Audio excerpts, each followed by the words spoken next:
गुरुः साक्षात् परब्रह्म तस्मै श्री गुरुवे नमः। अखण्डमण्डलाकारं व्याप्तं येन चराचरम् तत्पदं दर्शितं येन तस्मै श्री गुरुवे नमः। माता रामो मत्पिता रामचन्द्रः स्वामी रामो मत्सखा रामचन्द्रः। सर्वस्वं मे श्रीरामचन्द्रो दयालुः नान्यं जाने नैव जाने न जाने। अतुलित बलधामम् हेमशैलाभदेहम् दनुजवन कृशानं ज्ञानिनामग्रगण्यम् सकल गुणनिधानं वानराणामधीशम् रघुपति प्रिय भक्तं वात जातं नमामि।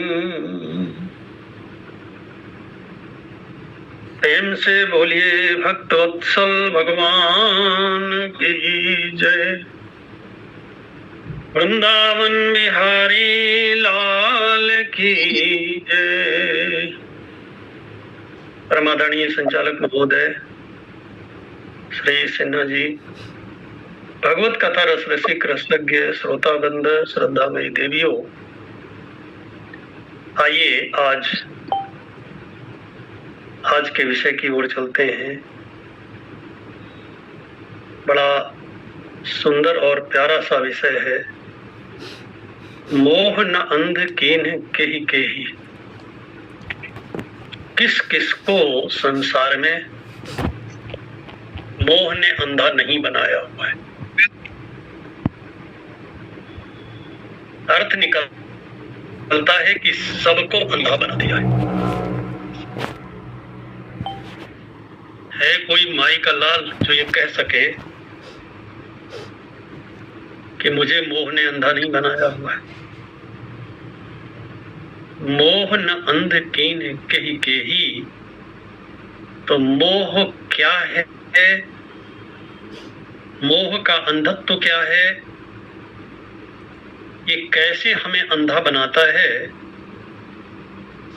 और अंधा हो जाने के बाद फिर हमारी क्या गति होती है, इस पर हम आज विचार करेंगे।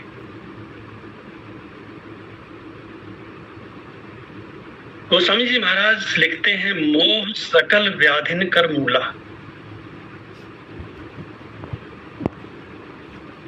जैसे शरीर में रोग होते हैं वैसे ही मन में भी रोग होते हैं।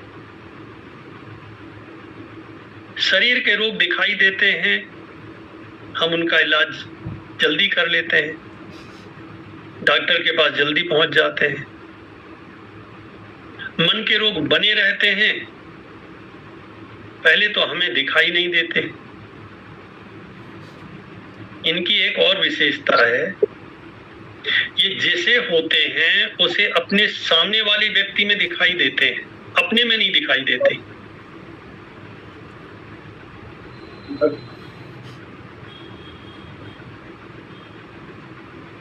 तो जब अपने में दिखाई ही नहीं देते तो उनका इलाज कैसे किया जाए। एक तीसरी बात भी है, जो मानसिक रोग हैं वे केवल इस जन्म के नहीं हैं, पिछले पिछले पिछले अनेक जन्मों से वे साथ में चले आए हैं। शरीर के रोग तो इसी जन्म के हैं, लेकिन मन के रोग अनेक जन्मों से चले आए हैं।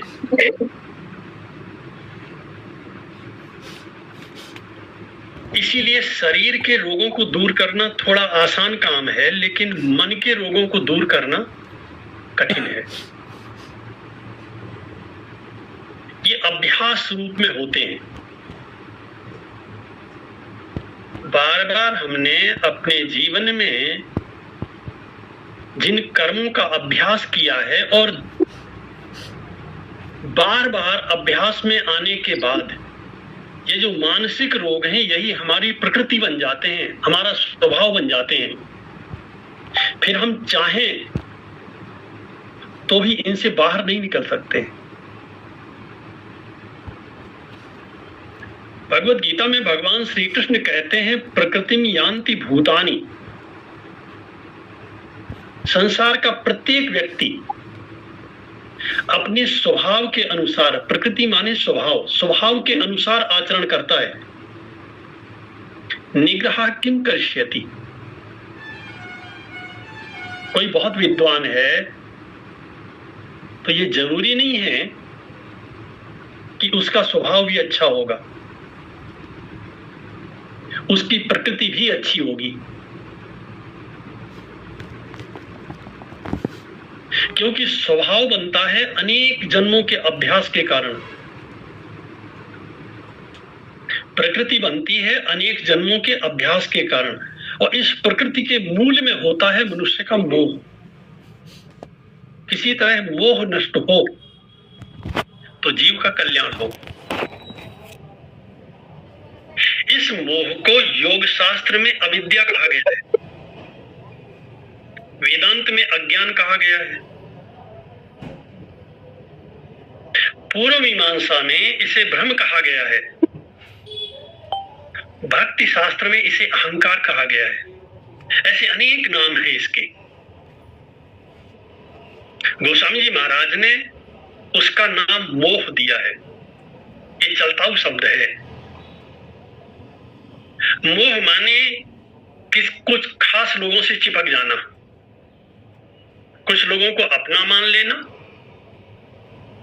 मैं और मोर तोड़ते माया। जब हम कुछ लोगों को अपना मान लेते हैं, कुछ अपने आप पराये हो जाते हैं। ये रहता कहां है? देखो, मोह रहता है बुद्धि में, ये मन में नहीं रहता। और जो वस्तु जहां रहती है वहीं से उसे हटाया जा सकता है। मोह के हटते ही विवेक जागृत हो जाता है। बुद्धि का काम तो है विवेक, लेकिन बुद्धि हो गई विवेक शून्य। क्यों? क्योंकि उसके ऊपर मोह का आवरण पड़ गया। मोह ने हमारी बुद्धि को ढक दिया। जैसे सूर्य प्रकाशमान है, सूर्य के और हमारे दृष्टि पथ के बीच में मेघ खंड आ गया, बादल का टुकड़ा आ गया, छोटा सा टुकड़ा, और हम कहते हैं कि इस बादल के टुकड़े ने सूर्य को ढक लिया है। हमें सूर्य का दिखाई देना बंद हो गया। ये तो बाहर का उदाहरण है। इसे आप अंदर देखिए, अपने अंदर वही आत्मा बैठा हुआ है। आत्मा का रिफ्लेक्शन हमारी बुद्धि पर पड़ रहा है। आत्मा का रिफ्लेक्शन तो पूरे शरीर पर पड़ रहा है, क्योंकि उसी की चेतना से शरीर चेतन जैसा होकर के काम कर रहा है, इंद्रियां चेतन जैसी होकर के काम कर रही हैं, मन काम कर रहा है और बुद्धि काम कर रही है। यथा प्रकाशयत्येकः कृत्स्नम् लोकमिमं रविः, जैसे एक सूर्य सारे संसार को प्रकाशित करता है, उसी प्रकार से शरीर के अंदर बैठा हुआ वो एक चेतन इस पूरे शरीर को प्रकाशित करता है। पैर चलने का काम करता है, हाथ काम करता है, इंद्रियां काम करती हैं, इन्हें काम करने की प्रेरणा कौन देता है? वही चेतन देता है। उसी चेतन की चेतना से चेतन जैसे होकर के ये सब काम करते हैं। कोई पूछ सकता है फिर उसका रिफ्लेक्शन बुद्धि पर ही क्यों पड़ता है? उसका रिफ्लेक्शन तो सब पूरे शरीर पर पड़ता है, लेकिन ये अंतःकरण है, मन, बुद्धि, चित्त और अहंकार, अंतरिंद्रियां हैं। इनमें सतोगुण की मात्रा अधिक होती है, इसलिए इनका रिफ्लेक्शन जितना इन पर पड़ता है उतना शरीर के दूसरे अंगों पर नहीं पड़ता। एक उदाहरण देखें, जैसे सूर्य की किरणें सब जगह समान रूप से पड़ रही हैं। सूर्य की किरणें सब जगह समान रूप से पड़ रही हैं, लेकिन उनका जैसा प्रभाव आदसी शीशे के ऊपर होता है। आपने देखा होगा, उस शीशे को लगा करके लोग बीड़ी जला लेते हैं, आग पैदा कर लेते हैं। वैसा किसी दूसरे वस्तु से नहीं होता है। तो सूर्य का प्रकाश क्या वहां पर ज्यादा पड़ता है? नहीं, वो तो समान रूप से सब जगह एक जैसा पड़ रहा है, लेकिन उसकी जो ग्राहक क्षमता है वो उस शीशे में कुछ विशेष है, इसलिए वहां पर वो विशेष कार्य करता है। ठीक इसी तरह से हमारे अंदर रहने वाला जो चेतन तत्व है, जैसे आत्मा कहते हैं, उसका जैसा रिफ्लेक्शन बुद्धिवृत्ति पे पड़ता है, वैसा किसी दूसरे अंग पर नहीं पड़ता। ये चार हैं, मन, बुद्धि, चित्त और अहंकार। आप जितनी एकाग्रता रखेंगे उतना ही स्पष्ट होगा। आप कोई भी काम करने चलते हैं तो सबसे पहले मन में संकल्प विकल्प होता है। मन का काम है संकल्प विकल्प करना। ऐसा करें कि ना करें? आज की कथा सुने कि ना सुने? अच्छा, सुने तो कितनी देर सुने? कोई दूसरा काम करें? आप कोई भी काम करिए, छोटे से छोटा हो या बड़े से बड़ा, मन संकल्प विकल्प करता है, ये मन का काम है। बुद्धि निर्णय करती है क्या करना है। जिसकी जैसी बुद्धि होती है वो वैसा निर्णय दे देती है। किसी की बुद्धि ने निर्णय दे दिया आज से बंद, बहुत सुन लिया, तो आज से बंद। किसी की बुद्धि ने कहा नहीं नहीं अभी एक सप्ताह चलने दीजिए, तो एक सप्ताह चलने दीजिए। बुद्धि का काम है निर्णय देना, निश्चयात्मिका बुद्धि है, व्यवसायत्मिका बुद्धि है। अब काम किया, काम करने के बाद इसका संस्कार जहां पड़ता है उसका नाम है चित्त। हमने जो जो कुछ किया है, जो जो कुछ सुना है, जो जो कुछ अनुभव हम करते हैं, बाद में स्मरण रहता है। ये कैसे स्मरण रहता है? क्योंकि चित्त में इसका संस्कार पड़ा हुआ है, वो संस्कार जागृत होता है, वो आपको याद दिलाता है। इसीलिए जिस बात को हम ध्यान से सुनते हैं वो हमें याद रहता है, और जिसे हम ध्यान से नहीं सुनते वो भूल जाता है। चाबी रखते समय अगर आपको याद रहा कि चाबी यहां रखना है और देखो मैंने यहां रखी, अब आपको भूल नहीं सकता वो। लेकिन बुद्धि कहीं और है और सामान कहीं और रख दिया, अब ढूंढते रह जाएंगे, क्योंकि वो संस्कार मजबूत संस्कार बना ही नहीं। और मैं इस कार्य को कर रहा हूं, अहम करोमि, ये अहंकार का कार्य है। ये कार्य अहंकार के द्वारा होता है। इनमें जो मोह है वो बुद्धि को ढक लेता है। अब थोड़ा ध्यान से सुनेंगे कि मोह कैसे काम करता है। मोह की दो शक्तियां होती हैं, एक का नाम है अध्यारोप और दूसरी का नाम है अपवाद।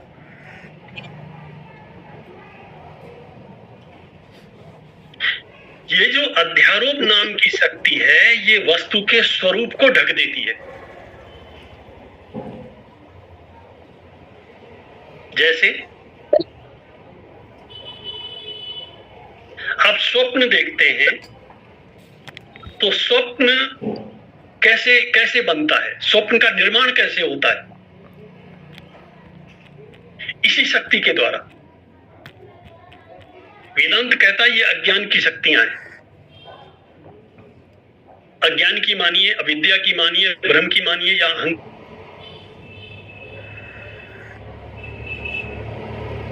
पहले एक उदाहरण के द्वारा बताता हूं तो बात आसान हो जाएगी। मान लीजिए रस्सी में सर्प का भ्रम होता है तो कैसे होता है? पहला काम यह होता है कि रस्सी के अपने स्वरूप का बोध होना समाप्त हो जाता है।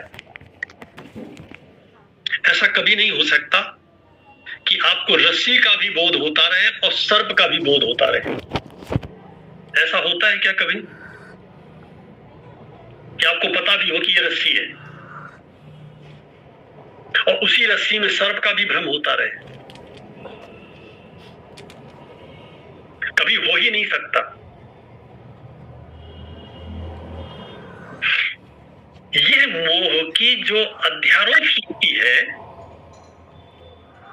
ये वस्तु के स्वरूप को ढक देती है, आवृत कर देती है। अपवाद उस पर नवीन जगत की सृष्टि कर देती है। इसीलिए कहा गया कि मोह सकल व्याधिन कर मूला। मोह क्या करता है? ये वस्तु के स्वरूप को ढक देता है।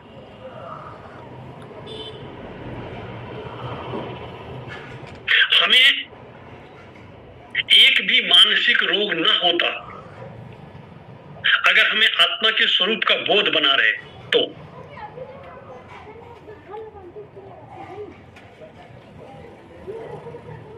काम, क्रोध, लोभ, मोह, आप इसे ऐसे समझे उदाहरण के द्वारा कि अगर हमें सब में उस चेतन तत्व का दर्शन होने लगे, हमें शरीर का दर्शन होता है। शरीर तो जीव नहीं है। हम जिस व्यक्ति से व्यवहार कर रहे हैं वो व्यक्ति अलग है और शरीर अलग है उसका। अगर हमें शरीर की जगह उसके चेतन तत्व का दर्शन होने लगे और वह उस चेतन में परमात्मा का दर्शन हो, यही तो भक्ति शास्त्र की मान्यता है। जड़ चेतन गुण दोष में विश्व कीन करता। ये जो सृष्टि है गुण और दोष की, ये सृष्टि तो बनाई गई है, ये बनाई हुई सृष्टि है। जैसे रस्सी में सर्प कहां है? जब भ्रम नहीं हुआ था तब भी नहीं थी, नहीं था। भ्रमकाल में भी वहां सर्प नहीं है और जब रस्सी का दर्शन हो जाएगा तब भी वहां पे सर्प नहीं रहेगा। माने सर्प की त्रैकालिक सत्ता नहीं है, फिर भी सर्प का बोध होता है।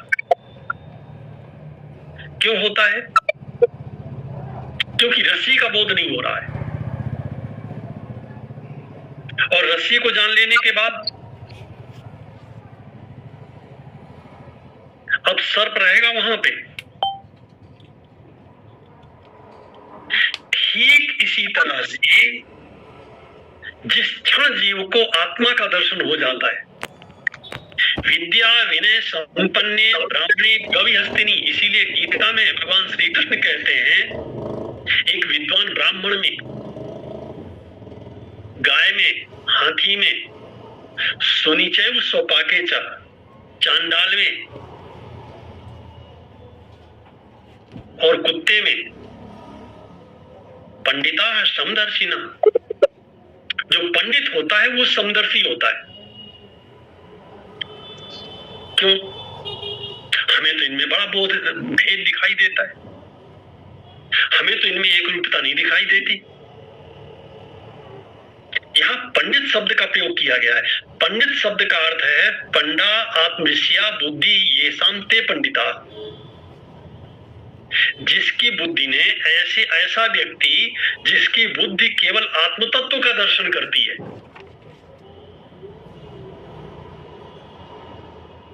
शरीर को देखती ही नहीं है, जिसकी दृष्टि का लक्ष्य आत्मा है, शरीर है ही नहीं। अच्छा, वैसे भी देखा जाए तो सारे शरीर पांच भौतिक हैं, सभी शरीर पांच भौतिक हैं, माने पंचभूतों के द्वारा बनाए गए हैं। पृथ्वी, अग्नि, जल, वायु और आकाश से बने हैं, और सभी शरीरों में एक जैसा चेतन बैठा हुआ है। न शरीरों में भेद है, न आत्मा में भेद है। फिर मेरा और तेरा कैसे हो सकता है? फिर ये भेद कहां से आ गया? भेद इसलिए आ गया क्योंकि चेतन तत्व ने अपने स्वरूप को ढक लिया। बुद्धि ने नए नए मिथ्या संबंध, मिथ्या संस्कारों के द्वारा संबंधों को जन्म देकर के एक नवीन जगत की सृष्टि कर दी। जैसे स्वप्न काल में कुछ भी नहीं होता, लेकिन हमारा अज्ञान से आवृत चेतन स्वप्न जगत का निर्माण कर लेता है। स्वप्न जगत को बनाने वाला कौन है? भगवान। वो जीव की सृष्टि है। ये जो जागतिक जगत है, इसका निर्माण करने वाला परमात्मा है। ये समष्टि जगत के द्वारा, जो समष्टि चेतना है उसके द्वारा बनाया गया है। दोनों में अंतर कुछ भी नहीं है, क्योंकि जैसे स्वप्न जगत मिथ्या है, वैसे ही जागतिक जगत भी मिथ्या है। जैसे स्वप्न काल में स्वप्न मिथ्या है, यह ज्ञान नहीं होता है। उस समय तो 100% स्वप्न सत्य लगता है। इसी तरह से जागरण काल में जागरण सत्य लगता है। स्वप्न के मिथ्यात्व का बोध कब होता है? जब हम जागरण में आते हैं। तो जागरण के मिथ्यात्व का बोध कब होगा? जब हम तुरीयावस्था में जाएंगे, क्योंकि हमारी 4 अवस्थाएं हैं, जागृत, स्वप्न, सुषुप्ति और तुरीय। वर्तमान जो समय है ये जागृत अवस्था है। जब हम स्वप्न देखते हैं तब वो स्वप्नावस्था होती है। जब हम गहरी नींद में होते हैं, हमें कुछ भी याद नहीं रहता, केवल जागने के बाद ये अनुभूति होती है, सुखम अहम अस्वाप्सम न किंचिद अवेदिशम, मैं बड़ी सुख से सोया, मुझे कुछ भी याद नहीं रहा। ये सुषुप्ति अवस्था है। देखो, जिसने जागतिक जगत का अनुभव किया, अब ध्यान दीजिए, जो चेतन जागतिक जगत में था उसी ने सपना देखा कि किसी दूसरे ने? हमें ऐसा तो नहीं लगता कि इस समय जागतिक जगत में हम दूसरे हैं और स्वप्न देखने वाला कोई दूसरा था। ऐसा नहीं लगता। हम जानते हैं अच्छी तरह से कि जो हम जागतिक जगत में है, जो हम जागृत अवस्था में हैं, उसी हमने स्वप्न देखा है, और वही सुषुप्ति में चैन से सोया है।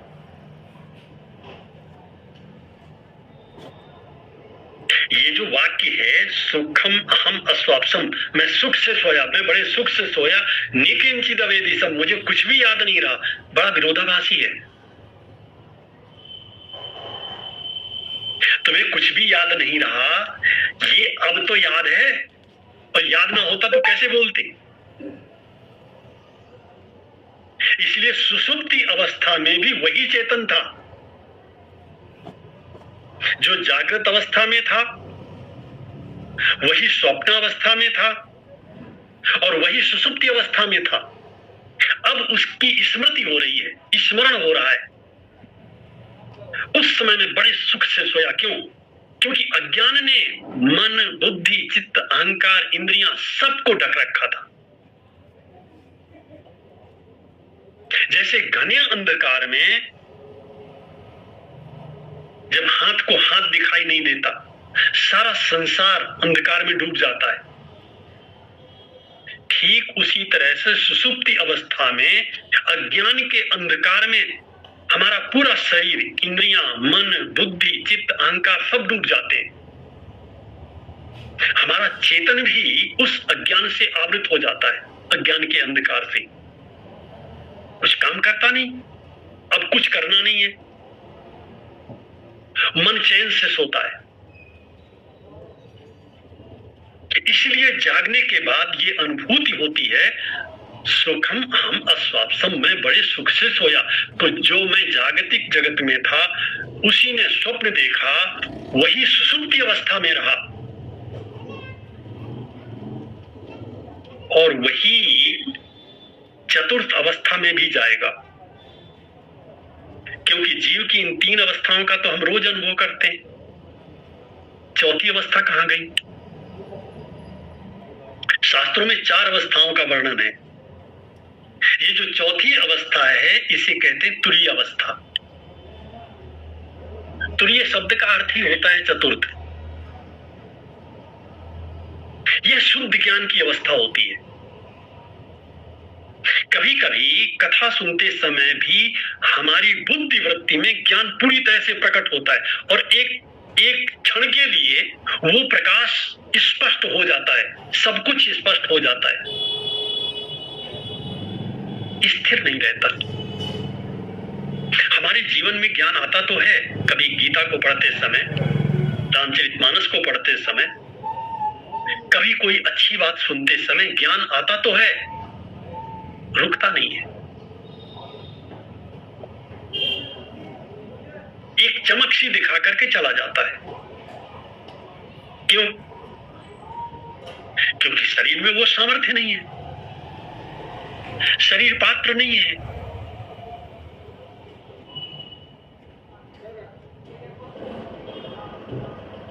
पात्रता के लिए हमने कभी कुछ किया ही नहीं है। मन को एकाग्र करने का हमने कभी अभ्यास ही नहीं किया। यम, नियम, आसन, प्राणायाम, प्रत्याहार, धारणा, ध्यान और समाधि, योग के 8 अंग हैं। कई बार लोग कहते हैं हमारा ध्यान नहीं लगता। हमने कहा यम, नियम, आसन, प्राणायाम, प्रत्याहार, ध्यान, धारणा और समाधि। ध्यान तो 6ठा अंग है। आपने इसके पहले यम नियम का अभ्यास किया? बोले वो तो नहीं किया। हमने कहा जैसे छत पर जाने के लिए कोई 8 डंडों वाली सीढ़ी हो और सीधे 6ठे डंडे पे आप पैर रखना चाहो, तो ये संभव है क्या? पहले, दूसरे, तीसरे, चौथे, 5वें सोपान को छोड़ दीजिए और सीधे 6ठे सोपान पर आप पहुंच गए, तो ये संभव है क्या? सो भी कितना अभ्यास किया?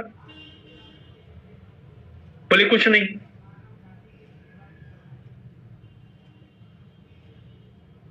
ज्ञान आता तो है, ज्ञान प्रकट भी होता है, रुकता नहीं है। क्योंकि उसे रुकने के लिए जैसी मेधा चाहिए, जैसी बुद्धि चाहिए, ज्ञान तो वहीं प्रकट होता है। उसे न बाहर से आना है, न कहीं जाना है। योग शास्त्र कहता है वितम भरा तत्र प्रज्ञा, व्यक्ति में पात्रता बने तो ज्ञान वहीं प्रकट होता है। ऐसी बुद्धि हो जाती है कैसी हो जाती है? रितम भरा। उस बुद्धि का को नाम दिया गया है रितम भरा। रितम भरा शब्द का अर्थ होता है रितम सत्यम विभर्ति इति रितम भरा।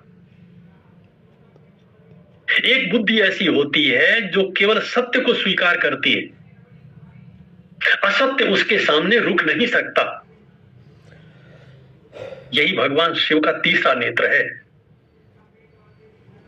जिसके सामने काम आता है तो स्वतः जल जाता है। शंकर जी ने जलाया थोड़ी। तब शिव तीसर नयन उघारा चितवत काम, उन्होंने तो देखा था। चितवत काम भयो जर छारा, और थोड़ा सा राख बची कामदेव की जगह, क्योंकि काम है नहीं, काम की सत्ता नहीं है।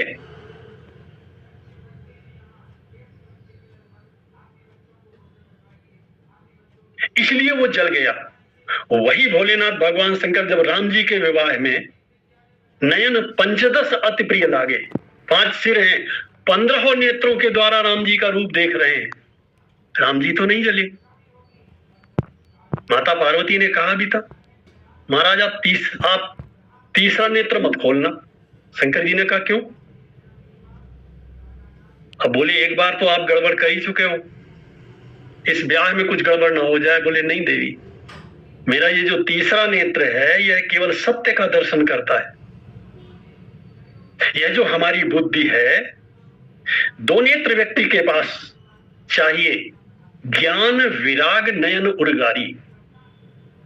एक ज्ञान का नेत्र होता है, दूसरा वैराग्य का नेत्र होता है। एक के बिना दूसरा व्यर्थ है। ज्ञान तो है, वैराग्य नहीं है, तो ज्ञान किस काम का? ऐसा ज्ञान किस काम का जहां ज्ञान तो है, जानते तो सब कुछ है, वैराग्य नहीं है। ऐसा व्यक्ति ही रावण है, सब कुछ जानता है। रावण का ज्ञान किस काम का? क्या रावण जानता नहीं था कि श्री राम भगवान है? ये ज्ञान किस काम का? और वैराग्य हो और ज्ञान ना हो, तो ऐसा वैराग्य किस काम का?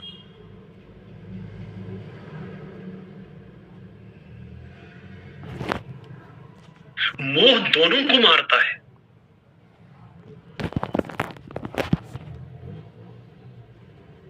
मोह ज्ञान को भी मारता है और वैराग्य को भी मारता है।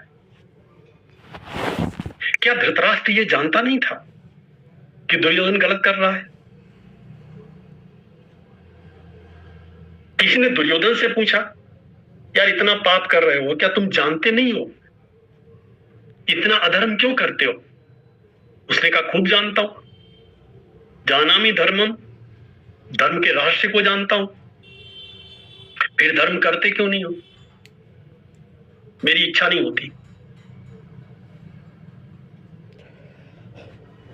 जानामि धर्मम नच में प्रवृत्ति, जानाम्य धर्मम, अधर्म को भी जानता हूं, नच में निवृत्ति, मैं अधर्म से बच नहीं पाता। क्यों नहीं बच पाते? मोह के कारण। मोह न अंध कीन केही।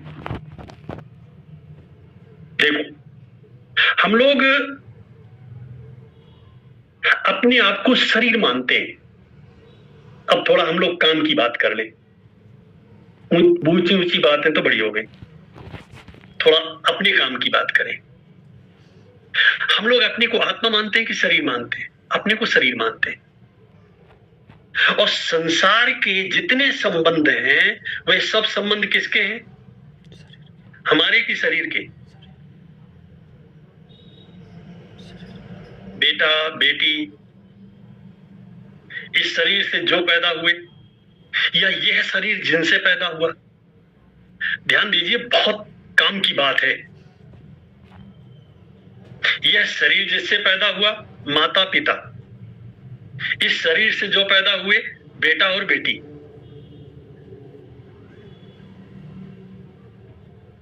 फिर माता के पक्ष के लोग, पिता के पक्ष के लोग, ध्यान दीजिए, माता के पक्ष के लोग, पिता के पक्ष के लोग, बेटी की ससुराल के लोग और बेटी की ससुराल के लोग। इसके अलावा कोई नातेदार है क्या आपका? इसके अलावा कोई संबंधी है क्या? संसार के इतने ही तो संबंधी हैं। तो ये किसके संबंधी है? आपके या आपके शरीर के? तो ठीक है, शरीर इनकी सेवा करता है, मैं क्यों सेवा करूं? शरीर इनकी सेवा करता है, ये अभ्यास करना है। शरीर से इनकी सेवा करें तो कर्तव्य का पालन होगा, यही है कर्तव्य कर्म। ज्यादा अच्छा काम कर पाएंगे, ज्यादा अच्छी सेवा कर पाएंगे। मैं जिसका अंश हूं उसी का हूं, मैं भगवान का अंश हूं, सो मैं भगवान का हूं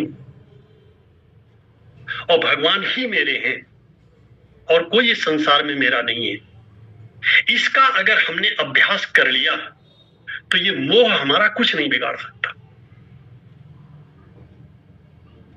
यूं तो इस मोह ने हमारे दोनों नेत्रों को, जिससे अंतरात्मा का दर्शन होता है, जिसमें परमात्मा का दर्शन होता है, जिनसे ईश्वर का दर्शन होता है, ऐसे दोनों नेत्रों को विधि पूर्वक ढक रखा है।